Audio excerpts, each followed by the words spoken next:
Morning students. आज ma'am आपको आपकी भाषा माधुरी बुक का पाठ 7 दादी का रेडियो पढ़ाएंगे। रेडियो क्या होता है?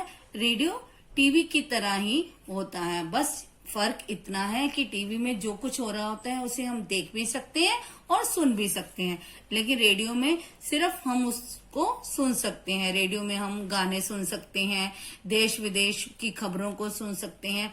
अब इस पाठ में हम देखेंगे कि दादी का रेडियो कौन है। तो ये पाठ एक बच्चे रोहित की कहानी है। इसमें हम देखेंगे कि सब उसे दादी का रेडियो कहकर क्यों बुलाते थे।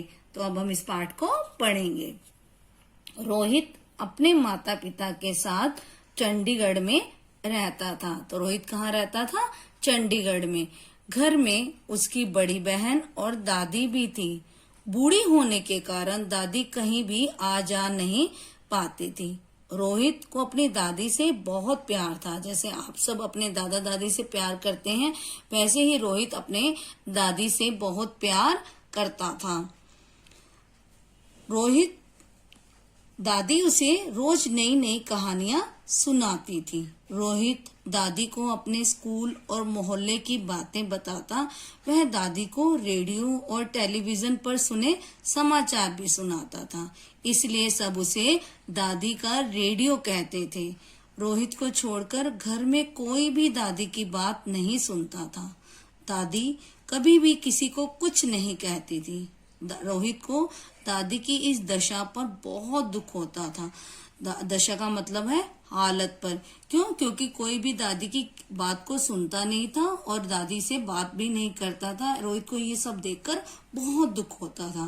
दादी अपना दुख भी किसी को नहीं बताती थी, लेकिन रोहित उनका चेहरा देखकर भाप जाता था कि दादी दुखी है। भाप का मतलब होता है वह अनुमान लगा लेता था कि आज मेरी दादी दुखी है। उसकी बहन उसे दादी का चमचा भी कहकर चिढ़ाती। रोहित भावुक होने के साथ साथ पढ़ाई लिखाई में भी बहुत अच्छा था। वह कक्षा में हमेशा प्रथम आता था और कक्षा में प्रथम आने के साथ साथ वह खेल कूद तथा अन्य गतिविधियों में भी हमेशा आगे रहता था। एक बार उसके परीक्षा में अच्छे अंक नहीं आए, तो इसके लिए उसके पिता ने उसे तो कुछ नहीं कहा, बल्कि रोहित के कम अंक लाने के लिए उन्होंने दादी को ही जिम्मेदार ठहराया और उन्होंने दादी को कहा कि दादी को जिम्मेदार ठहराने की वजह से दादी चुपचाप अपने कमरे में चली गई। उन्हें इस बात से बहुत दुख हुआ। उन्होंने कहा, माँ, आपके लाड प्यार ने इसे बिगाड़ दिया है। सारा दिन ये खेल कूद में लगा रहता है। और उनकी इस बात को सुनकर दादी को बहुत दुख हुआ और वह चुपचाप अपने कमरे में चली गई। और दादी को दुखी देखकर रोहित भी बहुत दुखी हुआ। तो आज हम इतना ही पढ़ेंगे। आप सब भी इस पाठ को बहुत अच्छे से पढ़ना और इसमें आए हुए कठिन शब्दों को अपनी रफ नोटबुक में लिखकर प्रैक्टिस करना। धन्यवाद।